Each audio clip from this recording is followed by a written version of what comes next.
Alright, sa mga nagtatanong ng update ng ating Daytona clutch lining, maglilinis tayo ng CVT ngayon. Bubuksan natin siya after 4 months. Makikita natin kung ano itsura ng ating Daytona clutch lining. Right. At natanggalin na natin yung cover at ito na. Tanggalin na natin yung nut ng pulley. Gamit tayo ng 24. At nakikita na natin kung ano yung itsura ng ating lining. So, baril natin siya ng inko.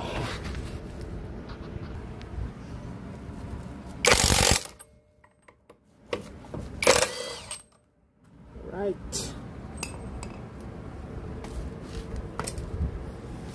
Tingnan natin kung ano yung itsura. Oh, may kain na ating. So, after 4 months, no? Yan ang itsura ng bell. Okay, goods. Yung nakain lang.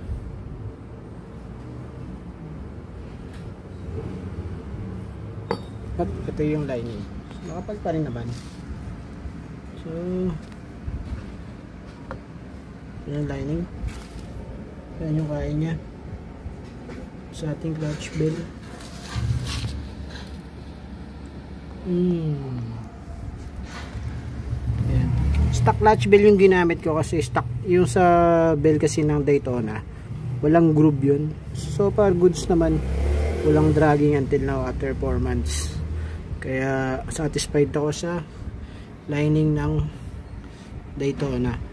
Yung clutch spring pala nito Daytona rin 1000 RPM yung gamit natin, tapos yung center spring natin ay gumamit ako ng NCY na 1000 center spring.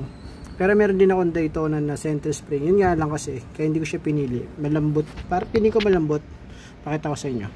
Yan. Ito yung 1000 center spring ng 1000 RPM ng Daytona. So nakikita nyo yan. Ayun na. Ayan. Daytona. Ayan. Plus 10% sa torque nya. So, hindi ko siya ginamit. Kung ginamit ko sandali, pero feeling ko kasi parang malambot. Ayan. Tsaka pag nag-compress siya, malaki yung space na nakakain niya dun sa clutch lining, sa clutch housing. Parang, basta, pag kinrompress mo siya, magdikit-dikit kasi yung spring. Unlike dun sa spring ng NCY, malaki yung agwat. Tsaka feeling ko matigas. Mas matigas siya ng konti. I don't know. Baka feeling ko lang yan. Comment down below sa mga gumagamit ng NCY na center spring. Pero good yung performance niya rito.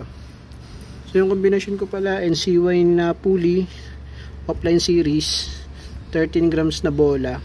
Medyo mabigat yung ginagamit ko kasi pang daily use lang naman. At ayun nga, yung set ng ating